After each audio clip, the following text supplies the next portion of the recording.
All right. What's going on, everybody? Welcome back to the Rambling Men Sports Podcast. James could not be with me this week, so I have my friend Steven on. I apologize for last week. I had every intention of doing a show, uh, but Steven, as you probably know, and some of my friends, I had a tough week last week. My grandfather passed away. I did. I hate to hear Yeah, that, buddy. and I was just in no mood to do a show. I was gonna try to, but I was like, I'm not in the mood. So took a week off, and now I'm back. And then James couldn't join us, so that's why I have my friend Steven on. How you doing, buddy? I'm doing good, man. How you doing? I could be better. Hanging in there? I could be better. Well, I said that to one of my friends last week when I went to class. That I don't even know if he knew, but he was like, "How you doing, man?" And I just looked at him and was like, "I'm all right." Yeah. And It's always meanwhile, weird, like, I'm dying on the inside. Yeah. But no, I don't want to be too emotional. If I keep talking, I'm going to start crying, so I'm not going to do that. But so let's start things off. We're going to start in the NFL. I meant to talk about this last week, so we're not going to spend too much time on it because it's kind of old news. But we're going to start with the lead here with Mike McCarthy being fired. Pretty big news on my end, but I'll let Steven, you go first since you're my guest. But Yeah, well, I mean, I was going to kind of defer to you. Like, it was something that was kind of, you could kind of see coming, but it still surprised me because Mike McCarthy was super successful.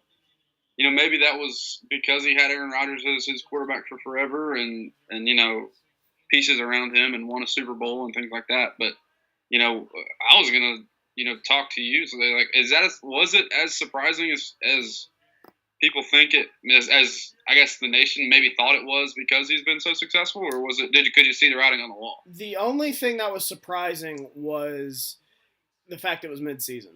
Yeah.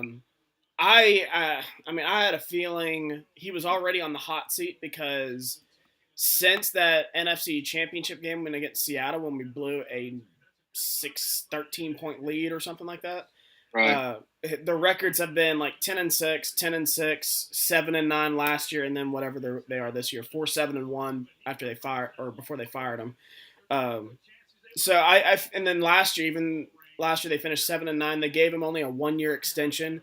Right. I felt like the writing was on the wall at that point. They gave him an extension into 2019, and that was it. And I'm like, for a Super Bowl winning head coach, that's not a lot of faith.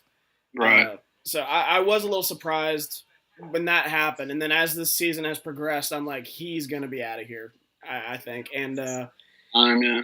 it was the right thing. I understand, though, all the criticism. He's been with the team 13 years. He won a Super Bowl. He's won a lot of division championships. Took the team to several playoff appearances. But when you got Aaron Rodgers, you got some high expectations. And 4-7-1 is not the expectation with Aaron Rodgers. So.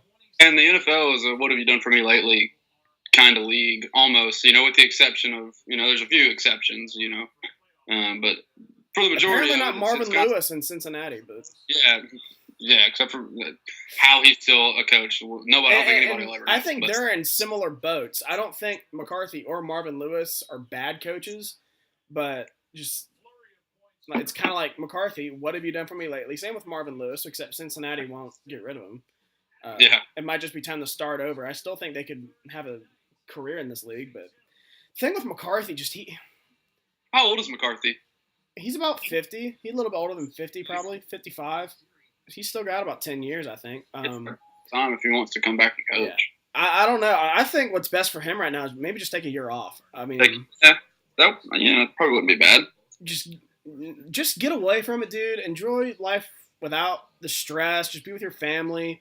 The Urban Meyer, if you will. Yeah. Maybe go see Lincoln Riley or whoever, Cliff Kingsbury. Expand your playbook because that was the biggest thing in Green Bay was how vanilla Green Bay's offense was. It was just so much. Let's rely on the receivers to get open and Aaron Rodgers ad lib, and then he'll make a play. And that's gonna get you some because Aaron Rodgers is, in my opinion, the best quarterback in the NFL.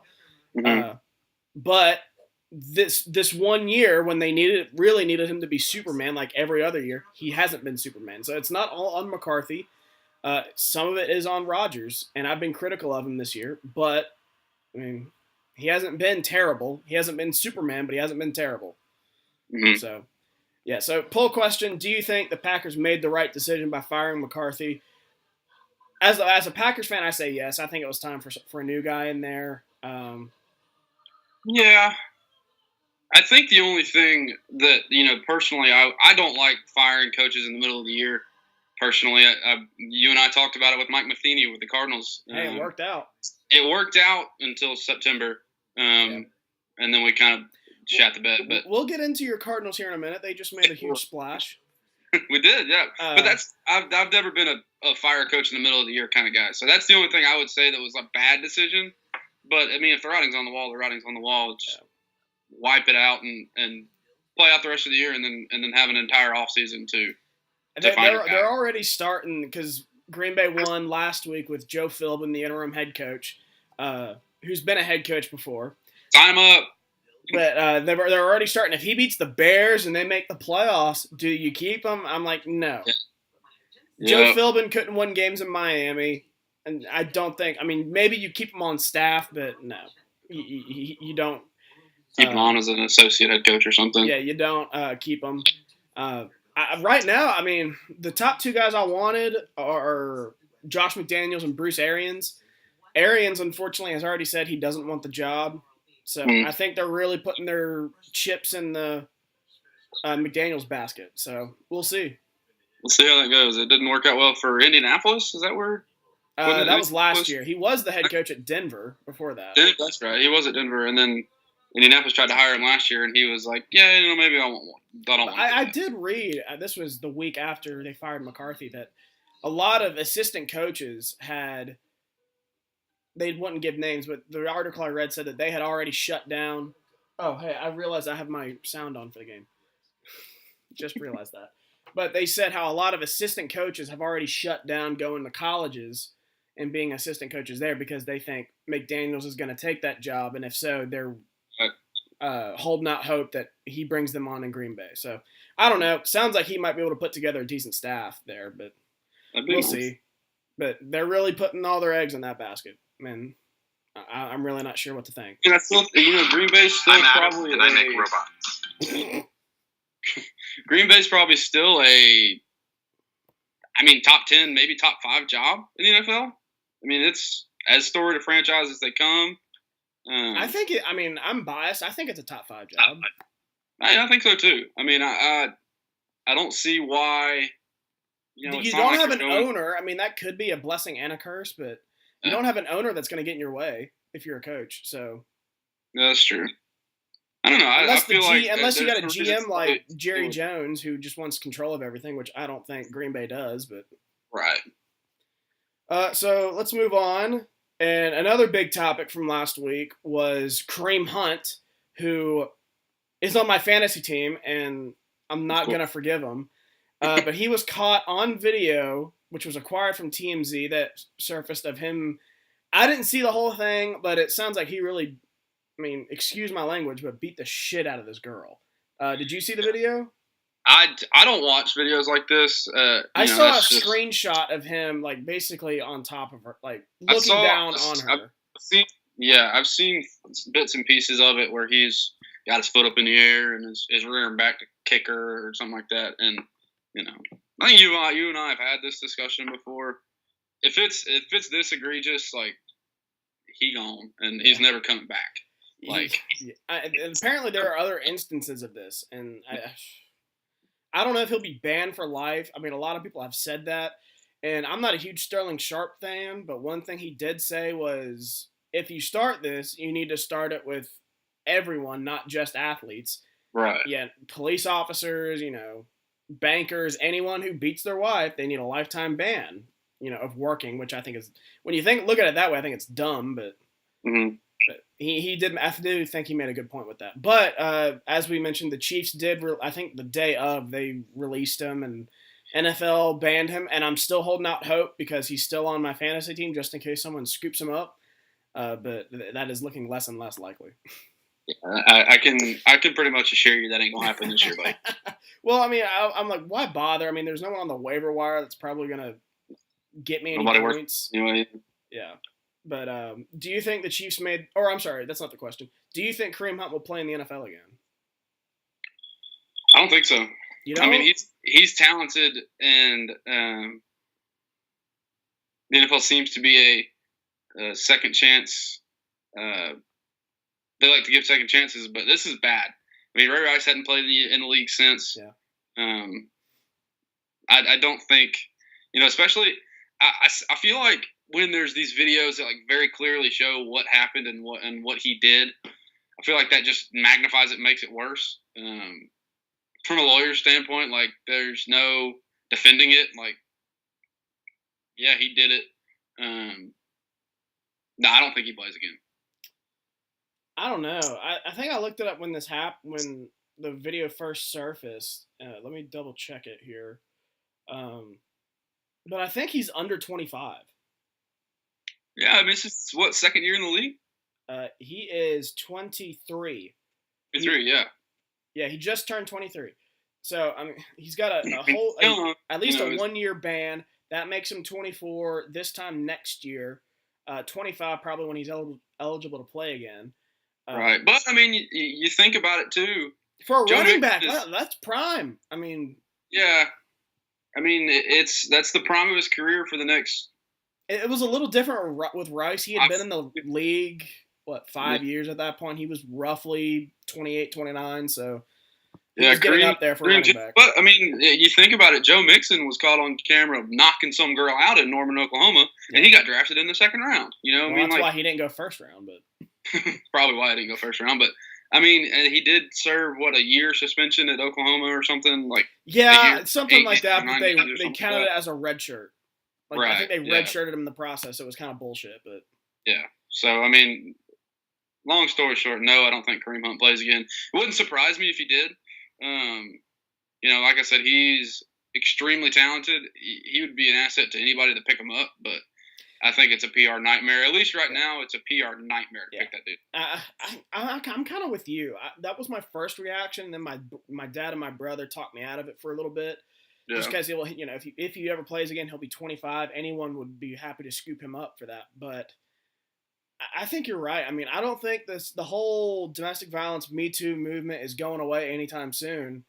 And in 2 years, I really don't think it's going to be going away. So that's going to be a PR nightmare, like you said. And I'm not sure any team in the NFL would want to take a chance, especially the larger market teams, New York, LA, all those with high media presence. A team that he probably might get away with it is Green Bay, honestly, because it's such a small market. Indianapolis, Jacksonville, small market teams with not a whole lot of media attention, So then one more thing I want to talk about before we get into recent NFL stuff is college football playoff. Obviously, you're a huge college football fan, as am I. I was curious what you thought about the committee's decision with their Final Four teams. We haven't really talked about it in the group. I mean, I think we all kind of thought it was pretty expected. In the NFL and hockey mode, I think they made the right decision. I think it was the easy decision. I would have liked them to drop Notre Dame to 4. Yeah. Well, I agree with that 100% because they've done that in the past. They did. If you don't play on championship weekend, they drop you unless you're Alabama. They did that. They sneaked their way back in. 3 years. They did that 3 years ago to Oklahoma. Although Oklahoma did play on championship week, and the Big 12 didn't have a conference championship.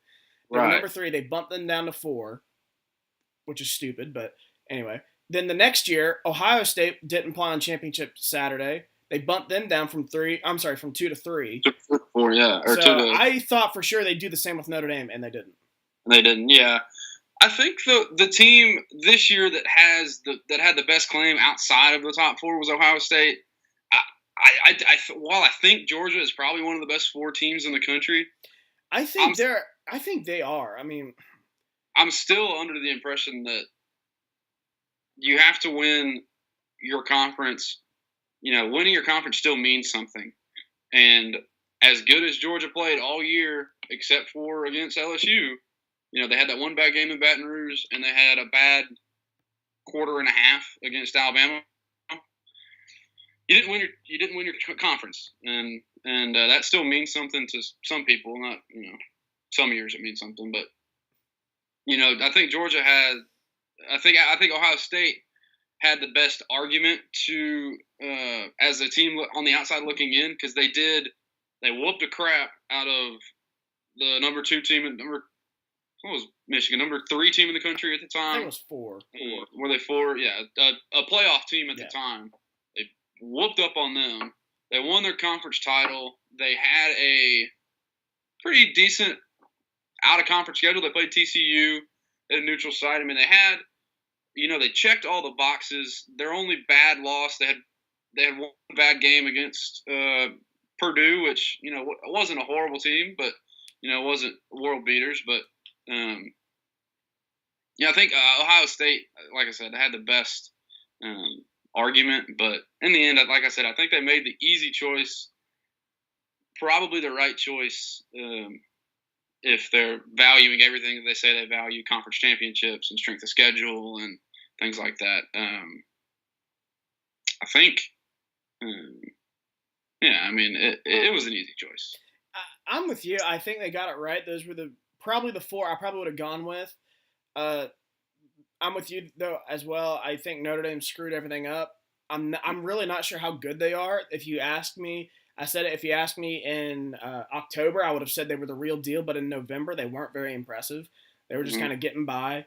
I don't think they're bad, but they really did screw it up. You probably could have the top 4 teams in there, and you could have put Georgia or Ohio State in, but you couldn't because Notre Dame was undefeated, and an undefeated Notre Dame ain't going to get past.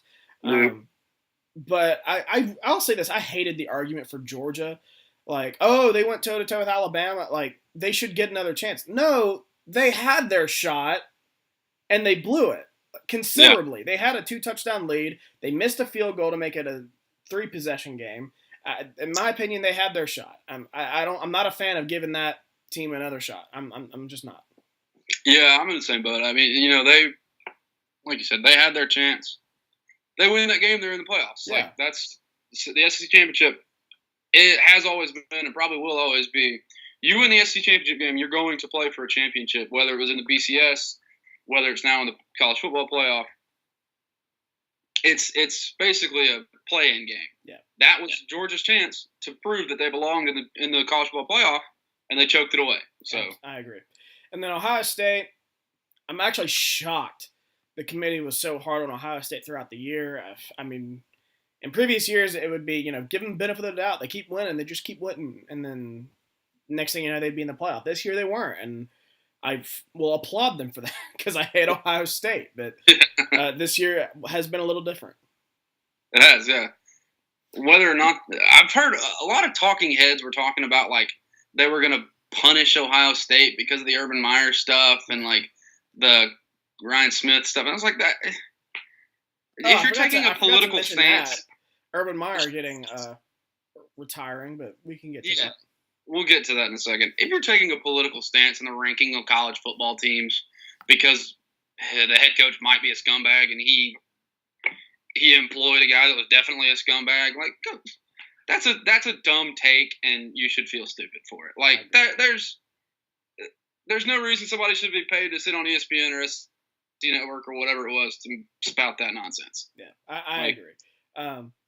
And I felt like I don't think Herb Street was. I think he was making the case for Georgia, but I just didn't think Ohio State had much of a case. And I'll be totally honest, I think Oklahoma might be able to upset Alabama. Call me crazy, but Shane, they're gonna. I said this a few weeks ago. They're gonna make Alabama play their game, which is just track meet. And who knows if Alabama? I think Alabama could do it, but I think it could be interesting. I'm not going to pick them to win, but. Oh, man. I'm going to pick them to cover, though. Yeah, I'm going to pick them to cover. But I don't even know what the spread is, but. I don't think there is one yet, but on whatever it is, Oklahoma's going to cover. I think they got a decent shot. I think they could pull off, 40 points. I was praying that Nick Saban wouldn't be paying attention or was dumb or something. And he would pick to play in Dallas at the Cotton Bowl, and there'd just be Sooners everywhere. Yeah, I didn't think about that. I think they usually do it geographically. And I did think at first Miami was closer to Tuscaloosa than Dallas was. That's not true. Dallas is closer to Tuscaloosa than Miami. I thought for sure that would be the bowl game, but that's probably why. The way I understand it, the number one team gets their choice of which bowl they want to play in. Okay. So once he figured out that Oklahoma was playing there, he figured I probably don't want to go play in Dallas. And that's fair. I didn't think about that. But either way, Oklahoma's going to travel. Oh, yeah, no doubt. But Clemson, Notre Dame, I'm not even sure. I like Notre Dame. I'll probably go with Clemson big. But oh, yeah. Clemson's just different since Trevor Lawrence took over. They're a different team. You know, they win. They used to win ball games with Kelly Bryant. You know, who went to Missouri, by the way, recently? Missouri, and I don't want to talk about it, Shane. He was his last two were Missouri and Auburn, and we need him desperately as somebody who can run Gus Malzahn's offense. But we'll get into that another time. Sure enough, I was talking with my brother. I was just previewing West Virginia football next year. I'm like, with Drew Lock leaving and Ryan Finley leaving at Missouri and NC State next year, both teams West Virginia plays in out of conference. I thought, I feel pretty good. We might be able to go 3-0 and out of conference, and then that's a good step to take heading into conference play. Then Kelly Bryant decides he's going to go to Missouri. I'm like, well, that's going to be hard. That's going to be a little. Is that a neutral site or is that a home and home? Missouri is at Missouri.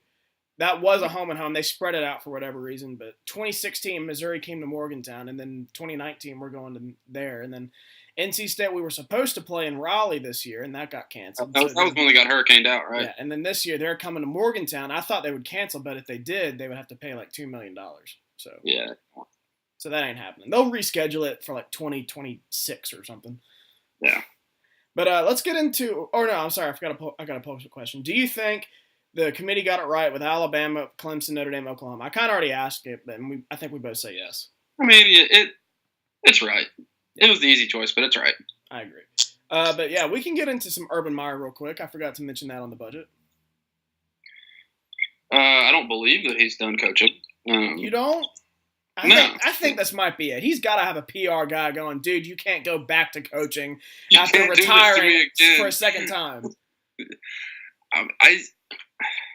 He's got to have a publicist say that. If he's got a good one, he's saying that. Because the whole thing with him, hang on, Chiefs are knocking on the door. Damian Williams. Oh, yeah.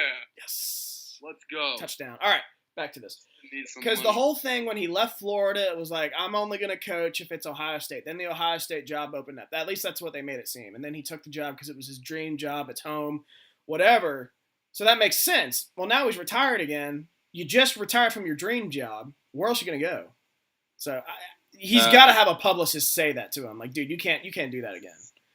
Yeah, you bailed out on a situation at Florida. I mean, I don't think he was in. It wasn't a terrible situation, but they weren't playing well. He just said, "Oh, I'm done." And then Florida's been in the tank and the cellar ever since. Pretty much the cellar ever since. But now he leaves Ohio State. I don't think he's going to coach again.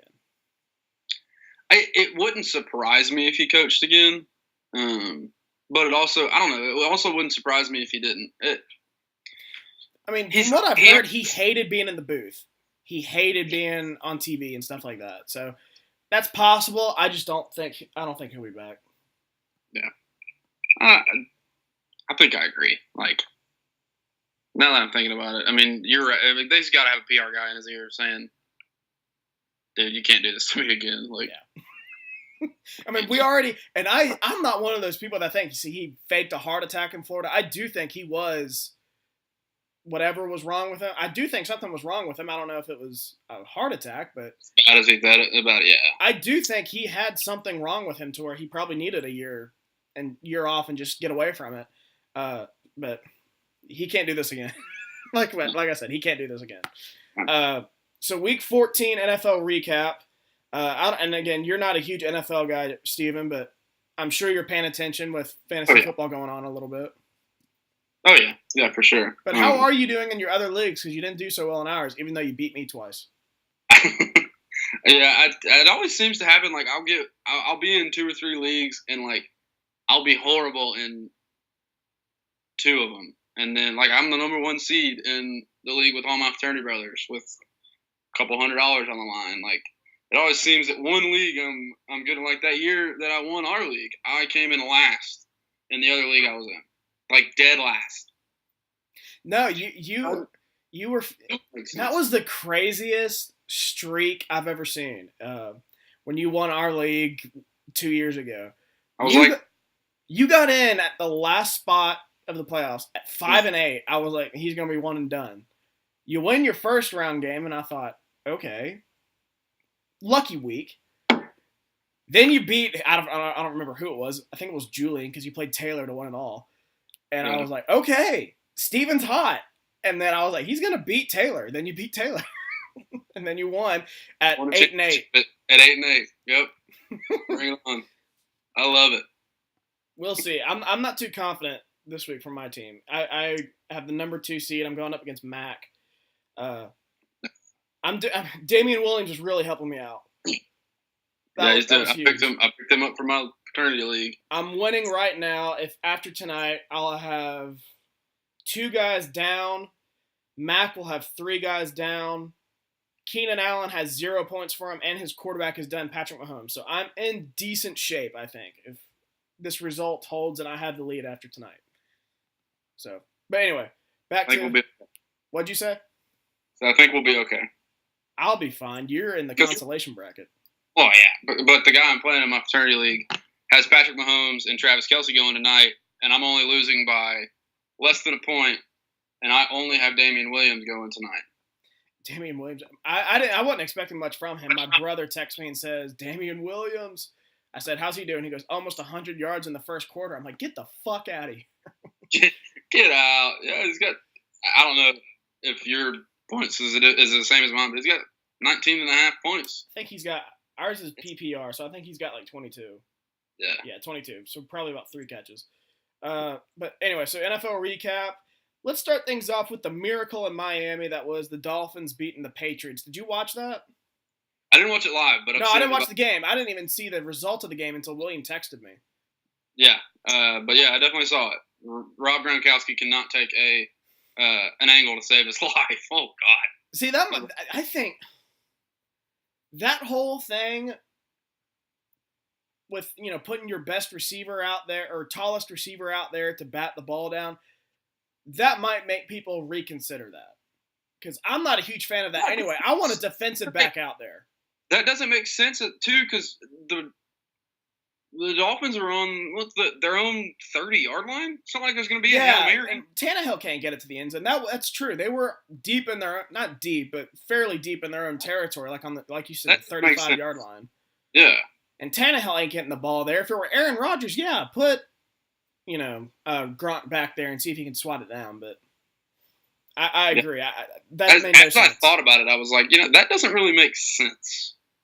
Yeah. To put Gronk back when they're 65, 70 yards from the end. And like you said, the angle he took, oh my God. God, it was atrocious. I just watched that before. Like, you would think at some point he had played defense and learned how to take an angle on somebody. Now, Kenyon Drake is real fast. Yeah, Kenyon Drake is fast. He's real fast. But, I mean, at some point you got to learn how to take an angle on Gronk. And Gronk, I mean, he's an athletic tight end. It's not like Drake, I mean, he is much faster than Gronk, but it's not like he's it's not like it's me out there. Yeah, good Lord. Yeah, that was a terrible coaching decision, but good for Miami, I guess it worked out. There's no way that should happen, though. Zero reason that should happen. Zero chance, especially against the Patriots team. Like, year in, year out, one of the best coached teams in the league, and I guess weird things happen, but you don't expect that from a Belichick team. No, absolutely not. I think everyone's guilty of it. I think what he did, he just overthought it. Just overthought the situation. Let's put a guy back there, who's tall and can bat the ball down. Right. So speaking of guys that are tall, a little Barstool Sports reference for us. There you go. Josh Allen. He's balling out. Not balling out. He's playing well, fairly well. I think it's overstated. I looked at his stats, and I'm like, outside of his rushing, he's not doing much. Yeah, well, I mean, what does he have? Well, no, he doesn't have much, but I see a lot of tweets, for Josh Allen, and I love me some Josh Allen. And Oh, yeah. they're playing somewhat well, but I looked, I'm like, he's got 5 interceptions the last 2 weeks, 5 touchdowns, 500 yards passing, but he's got like 300 yards rushing. So 100 yards rushing a game, about 200 yards passing. So Love it. it's not a great stat line outside of his rushing, but the Bills are. I mean, he's doing some work with the Bills, and I've thought when you're a young quarterback, sometimes the best way to be successful is with your legs, and Josh Allen's doing it. So yeah. I think that's pretty impressive. It's not something that I would have thought of thinking that Josh Allen is going to be rushing for 100 yards in the NFL. But he's athletic, but I'm curious.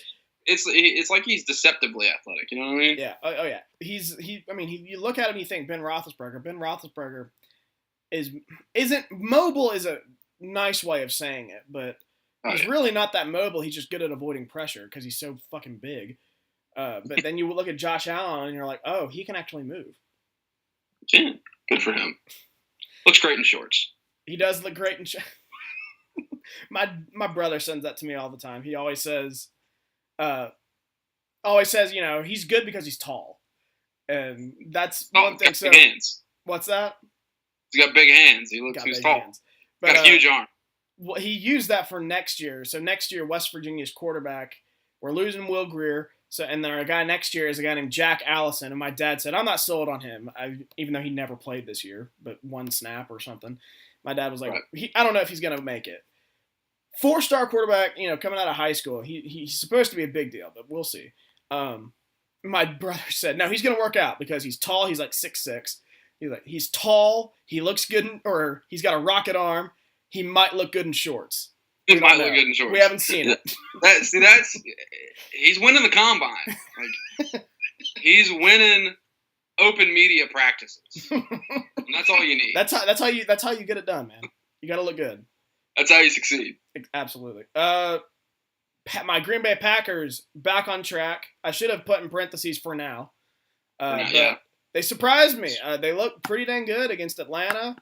I picked them to lose because I didn't know what to expect from this team who just lost their coach, and they look pretty motivated. Look different. It's amazing what happens when you make Rodgers throw short passes. He's actually pretty good at it. It turns out. Instead of just waiting on his receivers to get open, he actually can make short passes, quick passes. And also, you give Aaron Jones the fucking ball, and he can do some damage. Yeah, he's been kind of a bit of a revelation, yeah? Yeah. I mean, when we drafted him and Jamal Williams. They're the two running backs right now. And I thought Jamal Williams was going to be the guy, but I thought Aaron Jones, he could be a solid third down back. He's a little small. But that's kind of like a scat back, right? Kind of. But he averaged like 8 yards per carry in college. I mean, he went to a small school like UTEP, but I'm like, damn, that's pretty impressive. Pretty good. No matter where you're playing, that's pretty good. And I think he might be even averaging the most yards per carry of starting running backs this year. I think he's close to 6 yards per carry this year in the NFL. So he's electric. He's just not a 20 carry a game guy, which is what Green Bay needs. He's a 15 a carry guy. 20 touches, but that's what I mean. Carries, definitely touches. Not 20. In between the tackles and turning hands off to him. I think he can be. I mean, it's just deceptive. I mean, Christian McCaffrey can do it. No one thought he could coming out, but I'm like, he played at Stanford. That's as NFL of an offense as it gets, and he was successful. So I thought that was ridiculous saying that when he came out. So a little bit more we could talk about. Unfortunately, the Cowboys are now in control of the NFC East. You hate to see it. I hate to. Another Barstool Sports reference, and I love it. That's why it's always fun when you and I are together. Yeah, you hate to see it, and I hate to. As soon as Alex Smith went down, I was like, Cowboys are going to win this division now. Because Eagles aren't playing very well. The Giants suck. That's my other friend James. My friend James from Canada just texted me. He's in my grad school program. But no, it pains me to say it. The Cowboys are going to win this division. Yeah, I mean, the division's not great. No. Uh-oh. Yeah, without Smith Touchdown, going Mike down. Williams. Giants stink. Yeah, sorry, William, if you're listening, but your Giants do stink. But they are playing well. They're playing decent. Don't give them well. They've won like 4 out of their last 5. Yeah, don't inflate his ego anymore. You definitely can't do that with William. He won't shut up. Yeah, jeez.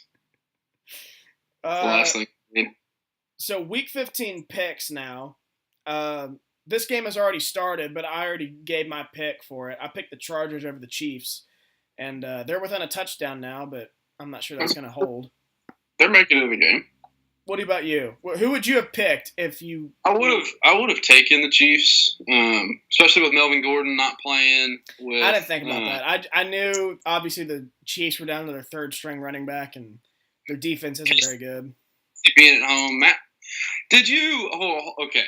Did you see the highlight of Pat Mahomes last week with a no-look pass across the middle? Was that to Tyreek Hill? I think they just showed it. I think it was for Tyreek Hill. It was the most insane thing I've ever seen. He escaped the pocket or maybe I saw one where he's almost out of bounds and he just threw it and Tyreek Hill came down with it. No, this was like in the middle of the field. It was insane. So that I'm never not picking Pat Mahomes. Not even if he's on the Chiefs, but because of that, I'm never not going to pick Pat Mahomes because I feel like that's the most insane thing I've ever seen on a football field. And I was there live to watch the kick six, and that's insane. What's amazing is I just remember him in the Big 12, and he was all right, but he was always like the 4th or 5th best quarterback maybe in the Big 12. Or at least you thought that, just because he played on a bad team. He did sling the ball around for Texas Tech. But I know. Like, he would always sling it, but every quarterback at Texas Tech slings it just about. Kingsbury always developed a good quarterback. He could find somebody to sling it around. And I remember West Virginia going to Texas Tech and beating the shit out of them when they had Mahomes his last year there. And we made him look like an idiot, and now he's out here slinging it in the NFL. Good for him. But I would have taken the Chiefs. They're at home. Melvin Gordon's not playing. I probably would have gone the Chiefs, probably even with the points at 3.5. Yeah. I probably should have taken the Chiefs. I decided to go upset though and take the Chargers. I like their defense more. Philip Rivers is playing really well. The Chargers are playing really well. Yeah. Without Melvin Gordon, not having Melvin Gordon hurts.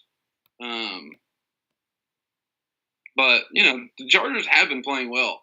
The Chiefs are just playing lights out. Yeah. So let's try to do these rapid fire because I know what you want to talk about, and we still got a good bit to talk about. But we'll get into what you want to talk about next. But so Saturday's games: Texans at the Jets. Texans are a 6.5-point favorite. Yeah, give me the Texans. The Jets are awful. Yeah, the Jets are bad. It sounds like even Sam Darnold might get benched. I'm going Texans as well. Browns at the Broncos. Broncos just a 2.5-point favorite. Vegas giving some love to the Browns. Yeah, give me the Browns. Really? Yeah, I love me some Baker Mayfield. I couldn't tell you why. Because he came. I don't really like him, but just speed up on Auburn in the Sugar Bowl. I love playing against him 3 straight years in the Big 12 and him beating the shit out of West Virginia 3 straight years. Like, I just respect the man. that may leave a sour taste in your mouth, and he did it. He did it to Auburn in the Sugar Bowl. But I like watching him play. You say a sour taste, like it wasn't fun, but I'm just like, God damn. I mean, this is impressive. Yeah, I mean, he's good. Like I like him a lot. So I'm leaning toward liking him. I like that he's making Cleveland relevant. Make Cleveland relevant again. I'm going to go Broncos, though. They're playing somewhat well. I know they just had a bad loss to the 49ers, but road game. I'm going to take the Broncos at home. That's a tough place to play. Cardinals at the Falcons. Falcons actually a 9.5-point favorite. I think last I checked, this might have even gone up to 10. Yeah, the Cardinals also stink, so give me the Falcons. Falcons are bad, but I think Cardinals might cover. I'll go Falcons, but maybe by like 6 or 7. Yeah. Lions at the Bills. Bills a 2-point favorite. Josh Allen is tall. Give me Josh Allen and the Bills. Give me Josh Allen as well. I think I looked at the Lions' offense the last few weeks, and they're only averaging like 12 points per game offensively. Yeah. Their last 7 games. Really, and this is not me being an Auburn homer. They really haven't been the same since Kerryon Johnson's been hurt. Oh, I didn't know he got hurt. Kerryon has kind of developed into their. Yeah, he there was a streak. He was rushing like 150 yards a game. Like he had developed into their best offensive weapon, and he's been hurt, and they haven't been the same since. So, I hate to see him get hurt, and as he was playing so well, but the Lions just haven't been the same. So yeah, give me Buffalo. Yeah, that's a good point. I didn't know that he was hurt. But yeah, he was definitely doing good things in their offense. Packers at the Bears. Bears a 6-point favorite. This one's tough. The Bears have been playing well, and their defense is pretty nasty. Mm-hmm. But I mean, I have such a hard time counting Aaron Rodgers out. I'm gonna take the Bears to win. It'll probably be close. It's a rivalry game, division game. Give me the Bears to win, Packers to cover. Yeah, I think so too. 6 points, that just seems like a lot. I know the Packers don't play well on the road, but I feel a lot more confident with this team. I don't know. Maybe I'm looking too much into it with last week's win, but right. I feel like these games are always emotional, and you know. And I'm going with the Bears. I'm trying not to get too excited, but I'm going to go Bears. They got the better defense, and I think they're going to be motivated after slipping or giving up a 20-point lead or whatever back in week 1. But keep in mind, Rodgers saves his best for the Bears. In their last 4 meetings, he's got, I think I read, 10 touchdowns, no interceptions. So he plays well against the Bears, and they're not afraid of Soldier Field either. He torched them on a knee and a half and just stoned out of his mind on painkillers. So, I won't be shocked. I'm going to go safe. I'm going to go with the Bears, though. Yeah, I agree. Raiders at the Bengals. Bengals actually a 3-point favorite. Oh, boy. A couple not very great teams. Give me the Bengals, I guess. They're at home. I'm going Raiders. Bengals are terrible defensively. They're giving up the most points in the NFL, most yards, I think, in the NFL even. I think they're on pace to give up the most yards in a single season. I know the Raiders are terrible, but they have the quarterback advantage in Derek Carr. Bengals are still going with Jeff Driscoll, whatever his name is. Yeah, I was about to say, I don't even know who's starting for Cincinnati since Dalton went down. I'm not confident in it. I'm going with the Raiders. Okay. Cowboys at the Colts. Colts a 3-point favorite. Ooh. 2 teams playing very well. Yeah, they are.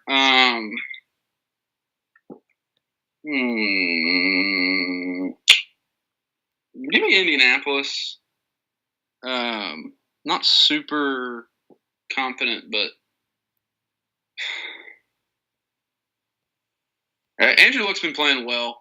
He's kind of tailed off a little bit after that, 6-week streak of 3+ touchdowns and no interceptions or whatever it was. Mm-hmm. But I mean, he's still slinging it pretty well. So, and T.Y. Hilton has been playing out of his mind. So, give me the Colts. Yeah, I'm going Colts as well. I know the Cowboys are very good defensively. I mean, I think they're a top 5 defense right now. I still think there are some holes in that secondary. And Indianapolis' offensive line, as weird as it is to say, is pretty good right now. And I think they keep Luck upright, and I think he manages to pick apart that defense just enough. Dolphins at the Vikings. Vikings a 7.5-point favorite. Dolphins be riding high, but the Vikings are just better. So give me the Vikings. I will take the Dolphins to cover, though. I can't see it. I need Minnesota to lose to keep Green Bay's playoff hopes alive, but I just don't see it. Dolphins are coming, like you said, riding high, coming off an emotional win, maybe not overlooking the game, but not as focused, I should say. Vikings are a sinking ship, though, just firing their offensive coordinator, but I can't see Ryan Tannehill going into Minnesota and scoring on their defense. I just can't. Yeah. Titans at the Giants. Giants a 2-point favorite.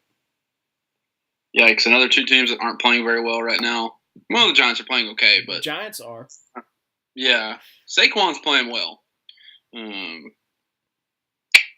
the boy. I know Give me you the want to Titans. take the Giants, but I know it's Yeah, bothering you. give me the Titans. I listen to the Titans on the radio when they're on the when they're playing because they're on the sports talk station in Birmingham, and that's pretty much what my radio stays on. So I like the guy that is the radio guy for him. He's old and Southern and says "we" all the time, and you're not supposed to do it on the radio, so I like it. So give me the Titans. I'm going Giants. I just don't trust Mariota in cold weather. And it's gonna be cold. It's cold in New York. They're playing, and the Giants are playing well. I'm gonna go with the Giants. I'm gonna keep our friend William happy. Yeah, good for William. Redskins at the Jaguars. Jaguars a 7.5-point favorite. William, I told this to William months ago. He's had enough go right this year. Baby and the Caps winning the Stanley Cup. He's done for the year. He's good. he's good. He needs to calm it down a little bit. He's gonna pick up a basketball team in like March or April that's like hot and gonna make the playoffs. No, you know what he'll do? He'll come out of nowhere for the Auburn Tigers when they get hot and stay in the top 10 or whatever, and then they get hot in the tournament. He'll be like, "Oh yeah, go Tigers!" And I mean, at least he did go to college there. I mean, like he's an Auburn guy. Unlike Alabama fans, they rarely go to Alabama. He's not like me, but I follow everything, and live and die by it. But he's okay. Who's playing quarterback for the Redskins? Colt McCoy? I don't know. It's not Colt McCoy. He got hurt, and they benched Mark Sanchez. I think the guy Sunday was Josh Johnson. Fourth-string quarterback. I mean, I think that's your pick right there, or who not to pick right there. Give me the Jags. Yeah, I'm going Jags as well. I probably to cover too. Is Blake Bortles going to play, or is it going to be Cody Kessler again? I think it's Kessler. The boat will not play. The boat won't float. I'm going Jags as well. Bucks at the Ravens. Ravens a 7.5-point favorite. Yeah, give me the Ravens. The Bucks aren't very good. I'm going Ravens as well. Bucks can't stop a cold defensively. Nope. Seahawks at the 49ers. Seahawks a 3.5-point favorite. I have a buddy who has a rule that says you never bet against a home dog, but the 49ers aren't very good. Nick Mullins has been playing okay for the situation that he's in. For the listeners who don't know, we grew up with Nick Mullins. So local kid, yeah, went to our rival high school across the city, Spain Park. Taylor has a immortal photo of a strip sack. He didn't do the strip sack. Fumble recovery. I'm sorry, a fumble recovery. I don't know if it was a fumble recovery. I thought it was a pick. The ball went straight up in the air. It's hard to tell. Yeah. I'll say a pick, but right place, right time for my boy Taylor. Yeah, of course. No, Tyler. That was his name in the group me, and it always bothered me. Making NFL quarterbacks his bitch since 2010. He didn't even do anything. He just caught the ball. Look what I found. My friend Tyler did all the work.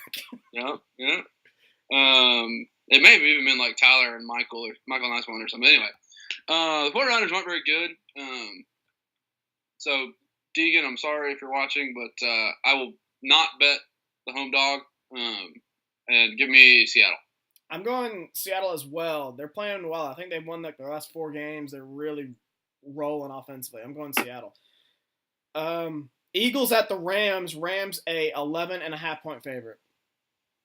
That's a huge number for the NFL, but the Eagles are playing just horribly. And I think Carson Wentz is out for the year. Yeah. The Rams are one of the best teams in the league. So, give me – almost said St. Louis. Give me the Rams. Yeah. Saints at the Panthers. Saints a 6-point favorite.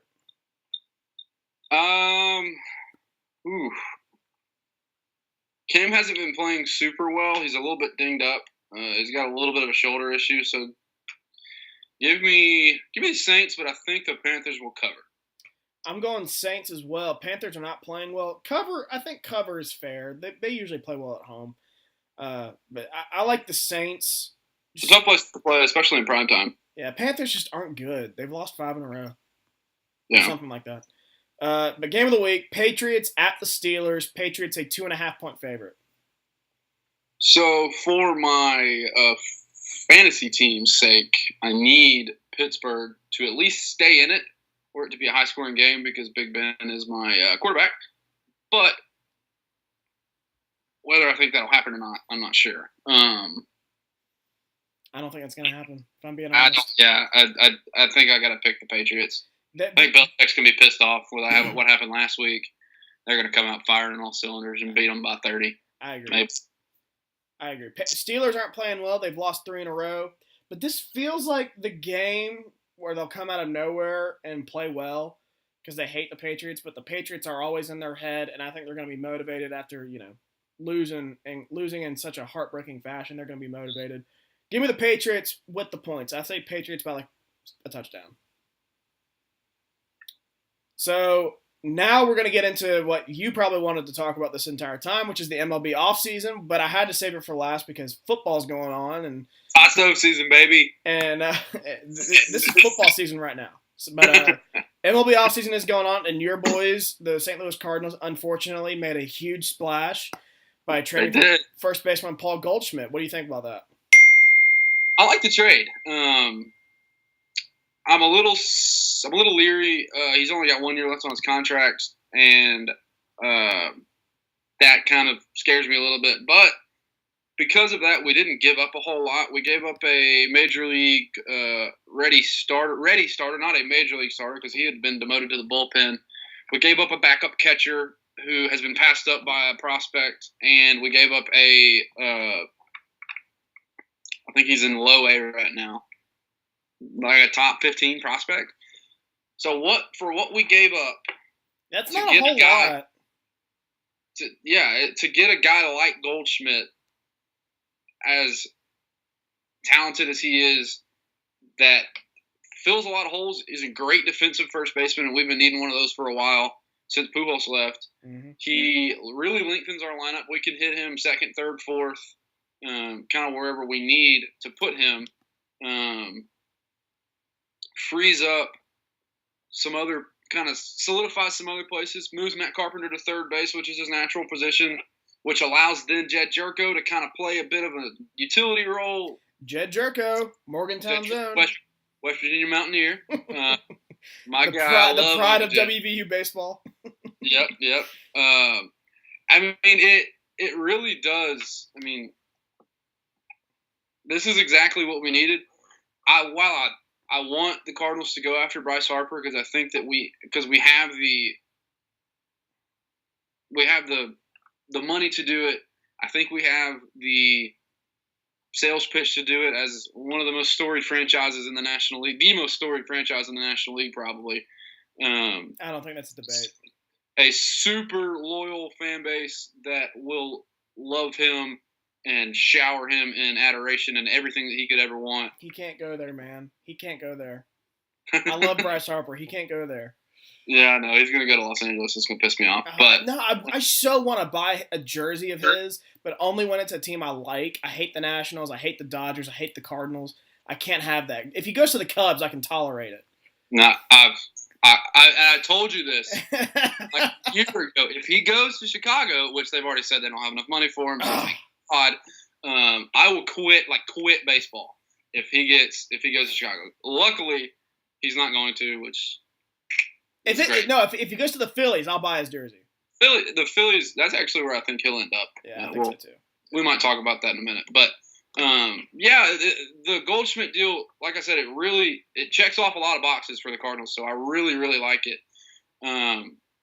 Pair him with Marcell Ozuna, who was a little bit dinged up last year, had a shoulder issue, but still was super productive without having a whole lot of power. He only hit like 22, 23 home runs, whereas he's usually in the 30s.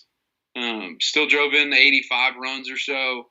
Matt Carpenter had about as hot a 2.5 months as anybody can have. So, it'll be interesting to see how he lengthens the lineup like we need him to.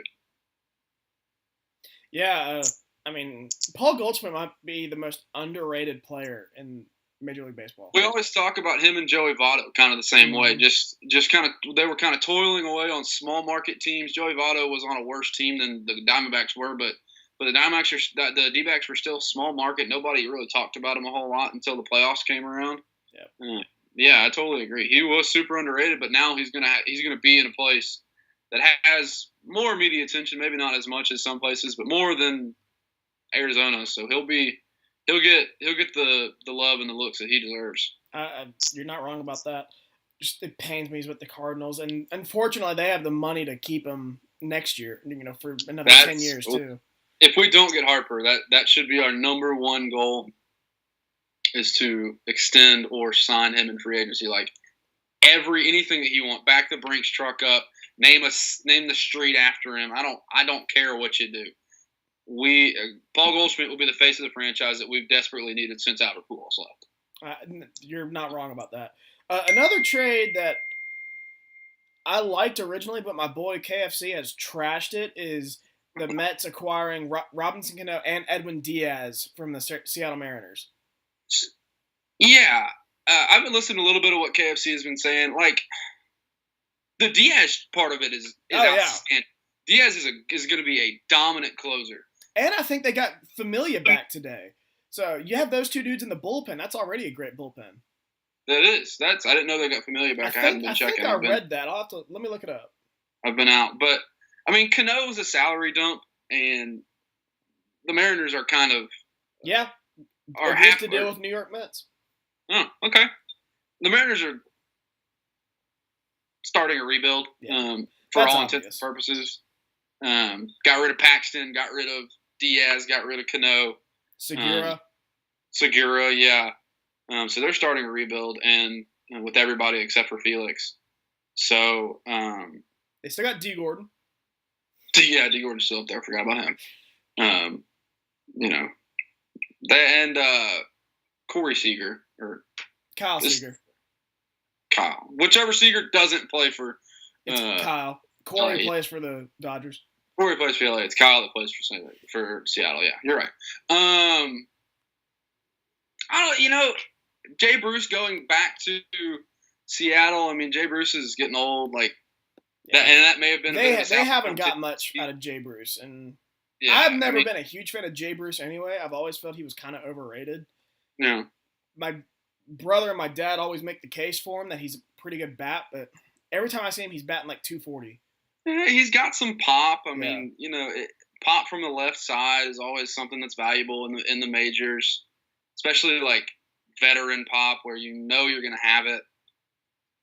It was a piece in a trade that,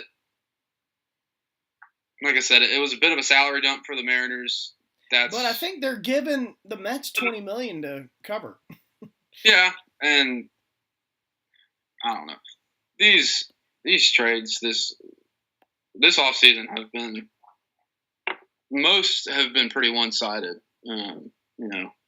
Especially a lot of these coming from the Mariners that are salary dumps and just stocking up on prospects and things. But But do you think this will benefit the Mets? I don't know. I mean, Diaz makes the bullpen better. Yes. Yeah.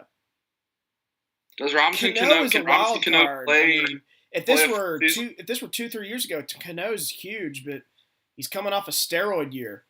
Can he play a full year at second base? And I don't know if he can. Can he play third? Can he play first? Maybe, but what Cano has left in the tank, for what he's being paid, it's definitely not worth it. Yeah. But he signed a contract. He's it's his money. So I don't know.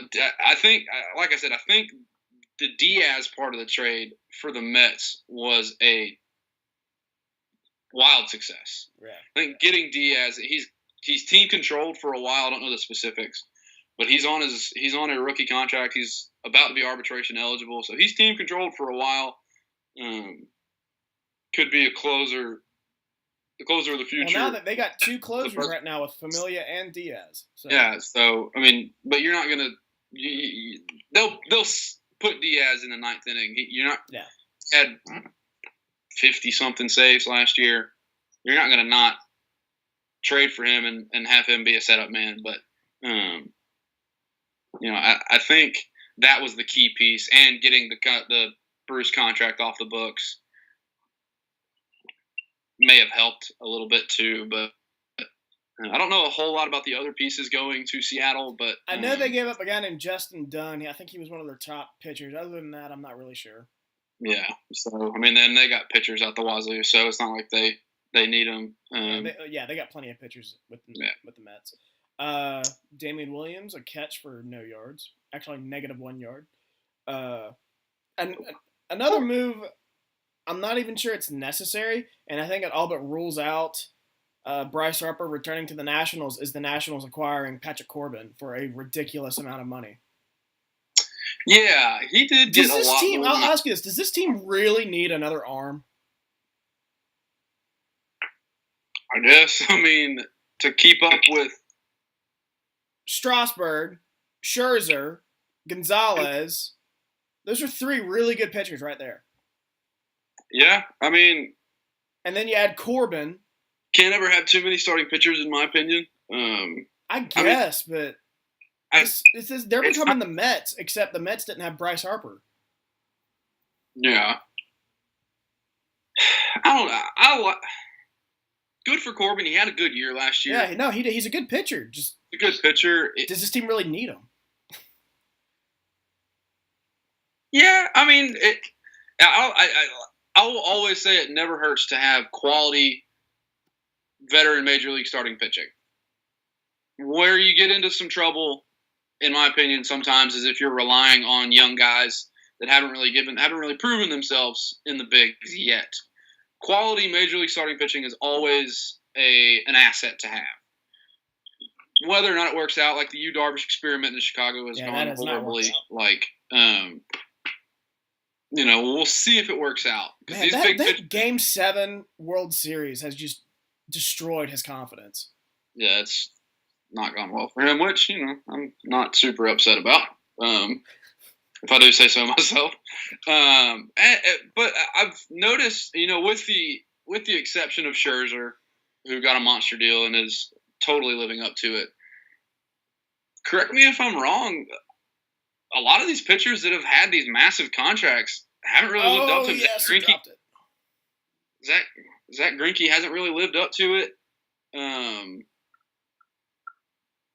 Strasburg has. Yeah, I heard Arizona was trying to move Greinke. I don't think anyone's going to take on that money unless it's the Yankees. Yeah, that is an albatross of a contract, but I don't think Chris Sale has lived up to the contract he signed. But I don't know. I see it and I don't see it. I think it was a good pickup for Washington, who is going to be reliant on their starting rotation next year, because that's going to be the strength of their team. So, like I said, having veteran major league proven starting pitching is never a bad thing, and having a lot of it. But whether they can score runs and keep people from scoring in the bullpen will remain to be seen. One guy I got to talk about, and you mentioned that you got to have veteran starting pitching. I have to mention the Reds trading for Tanner Roark. I think that's a pretty good move. I don't know about you. Talk about a team that needs a starting pitcher. Yeah, Cincinnati needs a veteran starter to go along with young guys. Homer Bailey. Oh, they're trying to get rid of Homer Bailey. Oh, they're trying to get rid of Homer? Okay. I don't know if they will, but I think he's been there for forever. So yeah, according to my brother, they're trying to get a deal with the Dodgers, but it's pretty much if we take on Homer Bailey, you're taking on Yasiel Puig. The Reds need outfielders, right? They need a center fielder now. They don't need a corner outfielder like Puig. Yeah. Maybe you flip them, but I don't think anyone's going to take them. Nah, I doubt it. I like it. And it was a 1-for-1 trade, and they gave up like a AAA guy. Yeah, the guy that I think his ERA was 30. I'm not joking. That ain't good. No, it is not. Definitely not a proven major league arm. So yeah. I like it. That was a deal with Washington, wasn't it? Yep. They signed Corbin and then sent Rourke and then to traded Cincinnati. Rourke, I mean, I like it for the Reds. The Reds are kind of in not like a terrible rebuild, but they're trying to acquire major league talent. Billy Hamilton got non-tendered. Hamilton's not any good. He's a Gold Glove center fielder, and if you have other bats on the team, you might be able to get away with it. But he's a 200 hitter. He's never been able to consistently enough get on base, and he's not a for his skill set on base guy. He's fast, but he can't get on base either. He's not only is he hitting 200, his on base is like 300. Yeah. At best 300. Yeah, I mean, it's not good. For a team where he can maybe spell a starting center fielder, be a pinch runner. I mean, he's the fastest guy in the major leagues. He can absolutely burn. He's just not a starting center fielder. I don't think he has the offensive at the plate, the offensive talents to be a starting center fielder. No, I don't think so either. Yeah. But I heard they're also trying to get another arm. One name that's been mentioned is Marcus Stroman from Toronto. Yeah, actually, I did see that. I saw that today. That would be. I think that'd be two solid. Stroman's acquisitions. Good. Yeah. He's one of those quiet, can be dominant pitchers pitching in a small market in Toronto on a bad team. I would like, depending on what they had to give up for him and what his contract looked like. I think I would like that. He's a really good pitcher. Like I said, real sneaky good. I agree. And then today, more ridiculous trades. The Mariners got Encarnacion from the Indians, and then Carlos Santana goes back to the Indians in some three-way deal. I don't even know where Carlos Santana was playing. I thought he was already with the Indians. Yeah, I saw that they... I don't even remember them trading him. Did he not go to Tampa? Maybe. I think you're right. I think they got him from Tampa. Did Santana not go? Let's see here. So Encarnacion went to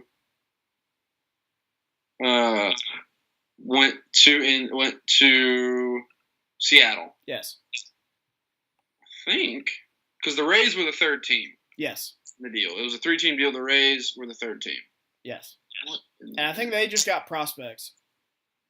They might have. And then they sent Santana to the Indians, maybe. I didn't even know Santana was with the Rays. I'm thinking of Wilson Ramos.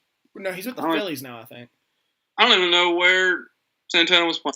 I don't even. But he's back in Cleveland. And then, yeah, like you said, the Rays got a bunch of prospects. So,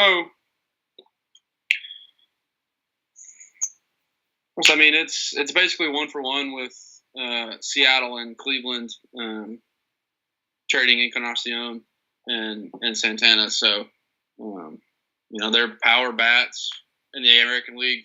Neither of them particularly play defense particularly well. They can both play first base, but they'll probably DH.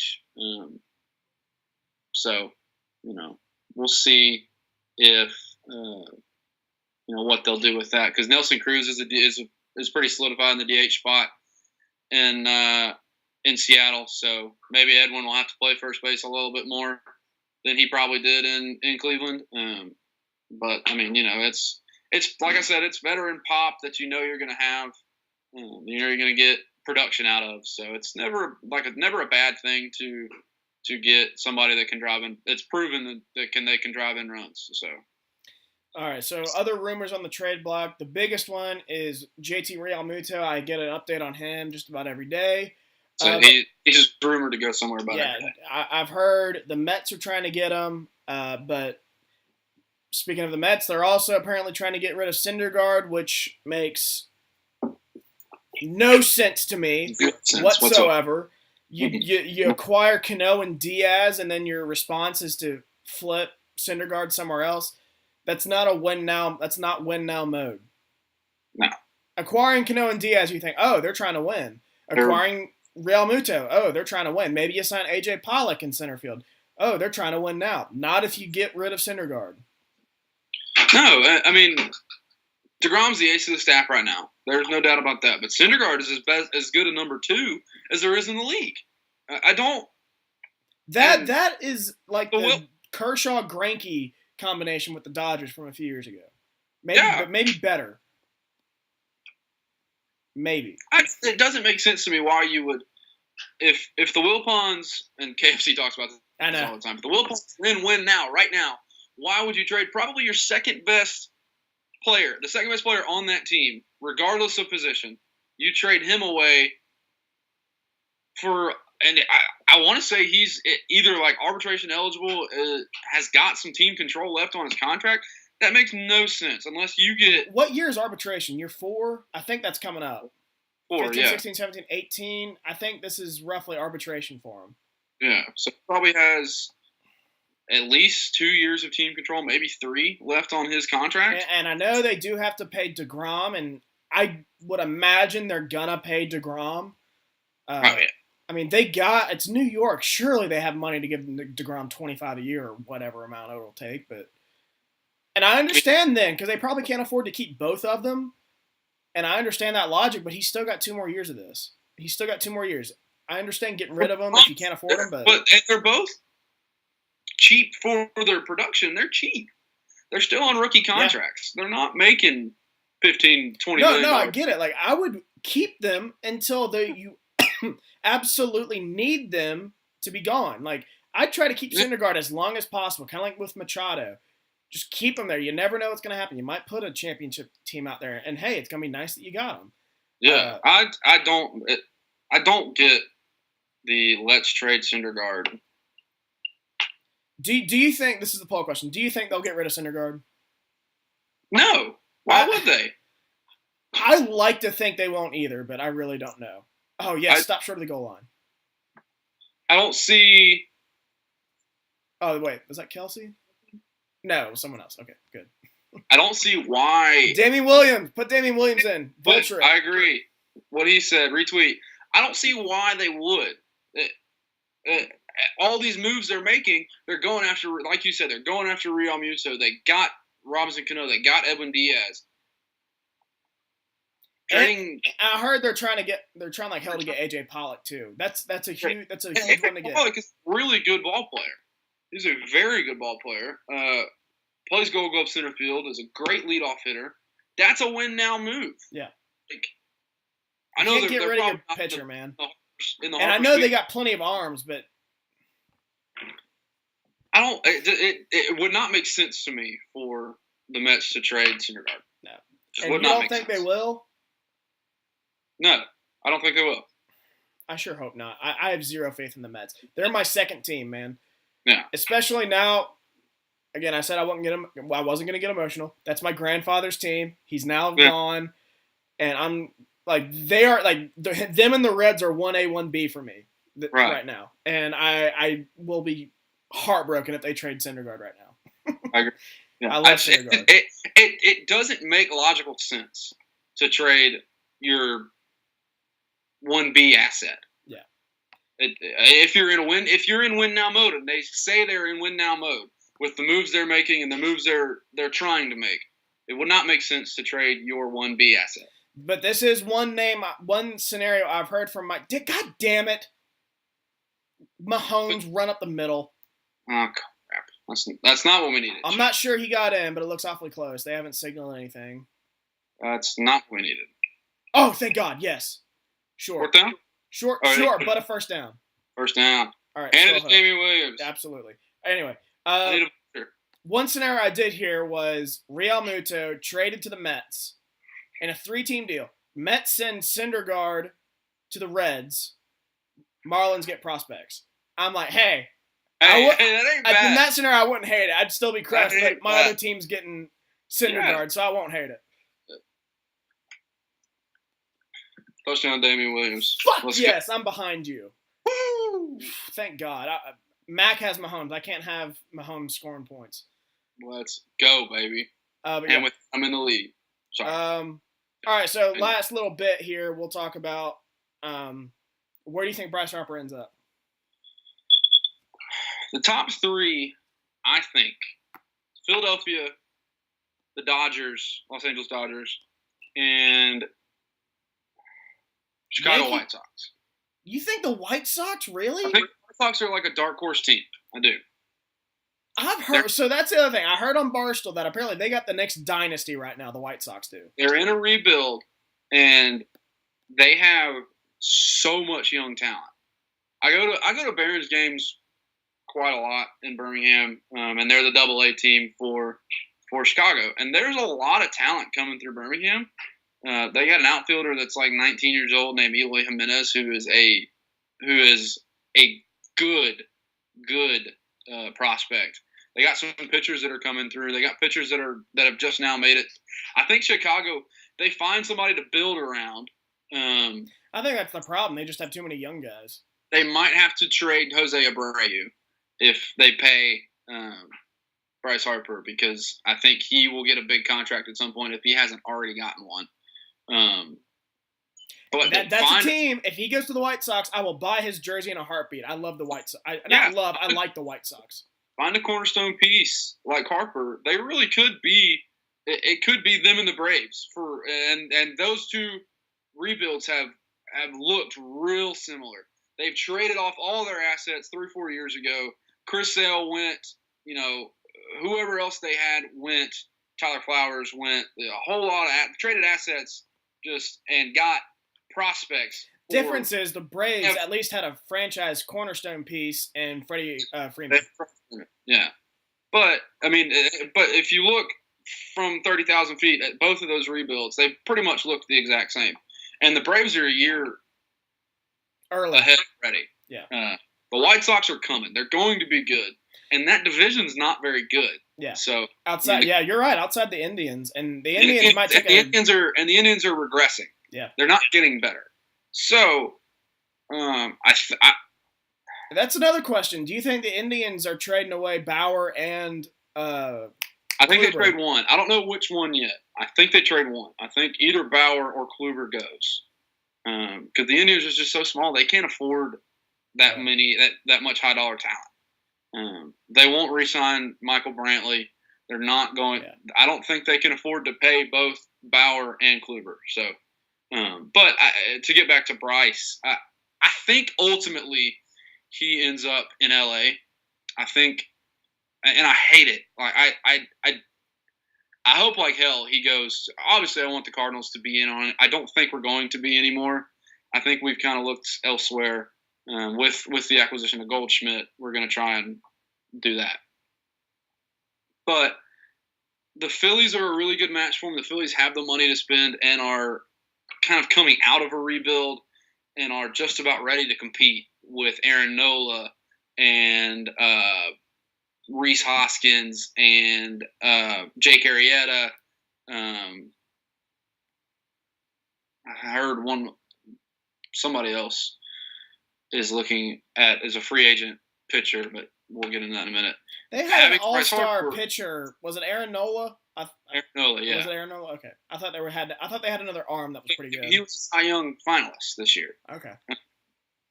So, who I am very happy Jacob deGrom won. That was the people's champion.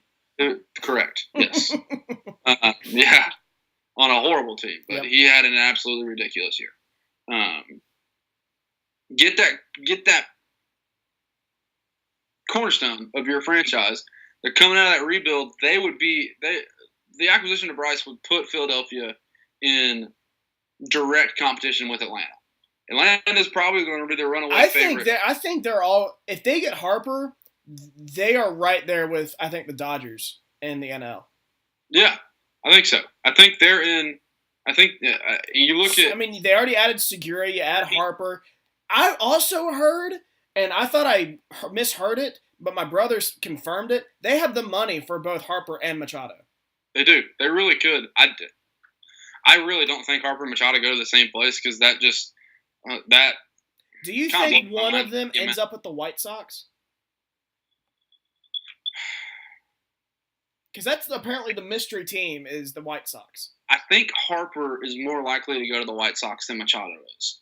Machado seems more like – I think Machado – I'll say this. I think Machado – I don't know where Machado is all about – with Machado, I get a sense he's all about the market. I don't think Bryce Harper is. No, I just think he Bryce wants to go wherever play, whoever's going to pay him. play somewhere where he can win a championship. That's the thing. That's the biggest thing that's on his, strike list right now is Bryce can't play in the playoffs. He can't get his team past the divisional round. You can't say that in baseball. It's so much harder to win a championship in baseball than anything else. But I think that's the one thing that he's missing. He won his home run derby in his home park. He's won MVPs. He's won Rookie of the Year. He's home run titles, whatever else he needs to do. I think the one thing he wants to do now is win. He wants to win a championship. Can't do that with the White Sox. I don't know. I mean, the White Sox won a championship. I don't know if they can or can't. I've heard apparently they're the next dynasty, though. It really wouldn't surprise me if the White Sox are championship contenders by 2020 or 2021. I'll say this: if they pull something out of their ass and get Machado or Harper, I'll pick them to win the division this year, the AL Central. Absolutely. I don't see, but I don't know. Like I said, I don't know where Machado goes yet. I haven't been able to get a grip on Machado. I've heard New York. I've heard Chicago. I've heard LA. I think Machado is is likely to go to New York, but I won't be shocked at all if New York just doesn't spend money on anything. They've been so successful the last 2-3 years of just acquiring prospects and building from within. Yeah, I know they have the money for that, but they've got money coming. Oh, I know. But I feel like they've already passed on Harper because of that. They didn't want to spend a ton of money. Yeah. Right. So they might not do it with Machado. They might sign under the radar pieces, guys who are good, like an AJ Pollock, but not great. But who knows? But so moving on, poll question: which has been the most impressive acquisition in the MLB's offseason so far? I gave you a few. If you can think of another, feel free to mention it. Yeah, I think. I mean, obviously, I'm a bit biased, but I think the Goldschmidt deal for St. Louis, like I said, it checks a lot of boxes. Things that the Cardinals have needed for a long time to be, and the Cardinals have been very successful without it since Pujols left. We've made a World Series. We've won a National League pennant. We were in the NLCS for 3 years in a row. We've now missed the playoffs for 3 years. But getting Goldschmidt, like I said, checks off so many boxes that have been needed so badly in St. Louis that I think that's the best. I think that's the best acquisition of the entire offseason so far. Obviously, Machado and Harper signing somewhere will outshine that. But I think in terms of moves that have happened so far, I think Goldschmidt has been the best move. I don't even think that's a biased take. I think it's very accurate. He's the best player out of all of these pieces that have been acquired so far. Yeah, Corbin was a good move for Washington. Like I said, veteran starting pitcher or MLB starting pitching is always a good thing to have. I don't know if he's quite worth what they gave him. And Diaz was a very good pickup for the Mets. I really liked the Tanner Roark trade for Cincinnati. Is it Roark or Rourke? I do want to say Roark. I think it's Roark, Tanner Roark. I like Roark. That's more Southern. Whatever it is, who knows? It sounds more Southern, Roark. I think you have to watch Real Muto, kind of where he goes. I think you have to watch if Syndergaard goes somewhere. Unless it's the Reds. If Greinke is traded. I don't. Unless it's the Yankees, I don't see that happening. Whether or not Jock Peterson, Yasiel Puig has kind of been on the block a little bit out in L.A. Jock Peterson's another guy. I mean, the Reds need a center fielder. Both the Reds and the Mets need center fielders. But for the Reds, that's just another guy who hits 200 and is an okay fielder. So, as of right now, yeah. He's got more pop than Hamilton. I'll give him that. But oh, yeah. I mean, he can hit the ball country mile. But yeah. I mean, like I said, I don't think it's really even a biased take. I think Goldschmidt is the best acquisition so far. Yeah, I agree completely, and we still got plenty of time. Oh yeah. I didn't expect any big names to sign at winter meetings. I feel like it's been a while since any have. Uh, Mhm.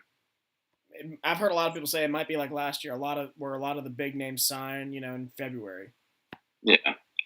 which is weird. So moving on, we have to talk about this. I know for a fact. Uh, Very entertaining week in the entertainment world because I think the Game of Thrones season 8 trailer dropped on Thursday. There was nothing in that trailer other than the fact it was a teaser and they just Yeah. teased fire and ice. There were zero plot points were given, no quotes, no scenes of the upcoming season, Don't and care. I couldn't have been more excited. Pumped up. Don't care. Don't even give a fuck. And No, I watched that and I just couldn't stop watching it. Nothing. But I texted Sarah, my fiance, and I was like, "This didn't tell me anything, but I'm pumped up as hell. Yeah. Like, this is awesome. Give it to me right now." And only Game of Thrones can do that for me. Then Oh my God. I was totally content with that. Then Marvel drops the Avengers 4 trailer, and that did give away plot points, which I'm shocked, honestly. Not plot points, but it gave away stuff. Right. And I honestly was shocked that they gave that away right before Christmas. I thought we were going to have to wait until later. I thought for sure we'd have to wait until Captain Marvel was done, like passed. Because that's kind of interesting, in my opinion. I didn't think they would wait. I know you can't wait that long for a movie. They've been pushing Captain Marvel hard. Yeah. And I've heard rumblings that a new Spider-Man trailer is coming out soon as well. Yeah. In my opinion, you can't do that until Avengers 4 is done. So yeah. Given the way Infinity War ended, you cannot promote a Spider-Man movie. Which, spoiler alert, if you don't know, Spider-Man dies in Infinity War. I don't feel good.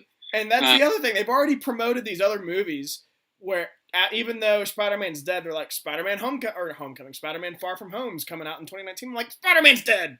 Spider-Man's currently dead. And then same thing with Black Panther. We know there's going to be a Black Panther movie, but Black Panther's dead. We know they announced this week or last week that the director from Doctor Strange is going to direct the sequel. I'm like, Doctor Strange is dead.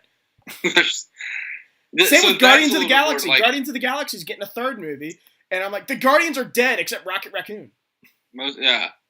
It's different like you for said, movies. I will say I get that they gave away a lot more than I thought they were going to. Obviously, they were going to.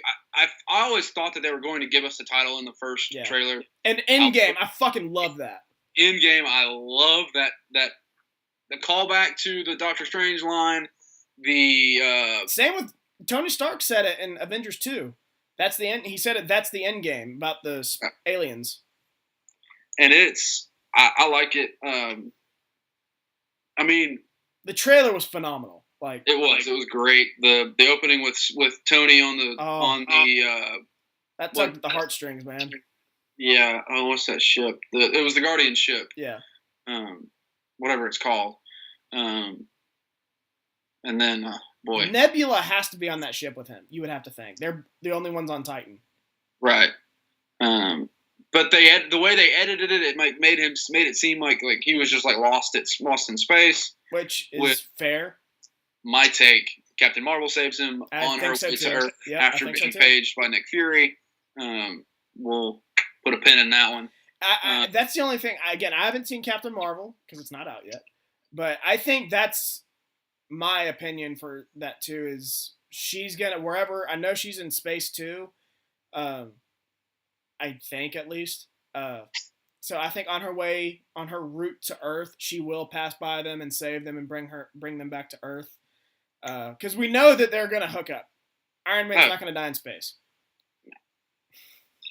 But I mean, this was just a huge week. Last week was just a massive week for entertainment. It was awesome. I can't stop watching, honestly, the Avengers trailer. The line from Captain America where he says, or I think Black Widow says, "This is gonna work, Steve," and he says, "I know it is, because I don't know what I'm gonna do if it doesn't." And I'm like, oh! Yeah, it's nuts. And it looked like they were in a space vehicle of some kind, and that man. And they moved the date up again. Isn't it late April now? Yeah, so April 26th. So Thrones is coming out April. Late April, mid-late April. Avengers comes out April 26th. It's gonna be a big NFL draft in April. NFL draft in Nashville, which I think you're going to, right? What's that? Didn't you say you were going to go to I'm it? trying like hell. I've convinced some of my classmates to take our class trip there. Yeah. And I'm like, we have to go somewhere involving sports because we're in sport management. So I'm like, let's go to the draft. It's completely free to walk around. It's in Nashville, fun city, not that far away. And I think I got my classmates on board. They're all like, oh yeah, I can do that. Heck yeah. But yeah. Avengers, I will say this. The one thing I loved about the Avengers trailer was they didn't include anything about Captain Marvel. No. Yeah. That was what I was curious about, is if they would include her. I feel like you shouldn't, and they didn't because she has her own movie. Let's see what happens with her. Then they'll probably drop a second or third trailer that includes some of her scenes in the movie. I feel like they're going to drop probably 3 trailers. 3 or 4, I'd say, yeah. It really wouldn't surprise me if the second one is dropped Super Bowl weekend. Yeah. Super Bowl or National Championship. National Championship, one of the two. And then the final trailer will probably be after Captain Marvel comes out. Because they're a month apart. Like, her movie comes out March 8th, I think. Apart or so. Yeah. So I think after Captain Marvel comes out, I think you could see a third final trailer, and then everybody buy your tickets because it's going to be a hell of a show. I love Ant-Man, too. Oh, yeah. All right. I need to watch his last movie, but it was all right. Again, it's another one where I'm like, how is he? I don't want to give it away, but the way Ant-Man and the Wasp ends is he's trapped somewhere. I won't give away where, but Quantum Realm. I know that. What's that? Oh, he's trapped. Okay, yeah. So you do know.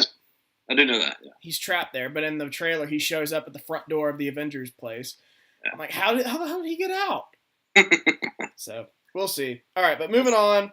A little bit left. Recap last week, 12 questions, or 2 weeks ago. First one, which team deserves the last spot in the college football playoff? 100% said Oklahoma. Do you think Greg Williams will be the next head coach of the Browns if they finish strong? 83% said no, which isn't very surprising. Nope. Who is your NFL MVP so far this season? 67% said Patrick Mahomes. Very surprising. And then where do you think Bryce Harper will end up? 62% said the Phillies. 23% said the Yankees, which ain't happening. They already said.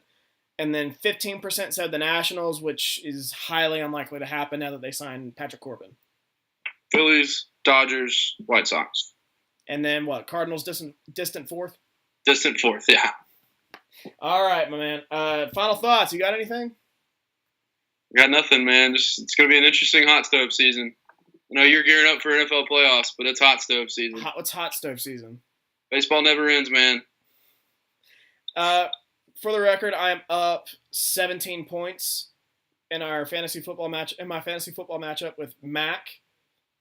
Heck yeah. You got a 72% chance of winning now. I had a 40% chance going into today. I am projected now to win by 22 in my second round matchup. So we're both. Yeah, I'm projected. Trainer. I'm projected to have 157. Mac has gone from like 155 to 127. He has dropped significantly. Dang. So I'm in good shape. I'm not going to get ahead of myself because if I win, I'm in the championship, and that's never happened before. Let's pump the brakes. I will. All right, my man. I appreciate you coming on. Since James couldn't be there, I wanted someone to do it with me because I hate doing these podcasts by myself. But I appreciate you coming on. No problem, man. Thanks for having me. Absolutely. You take care. Take it easy, buddy. Yep.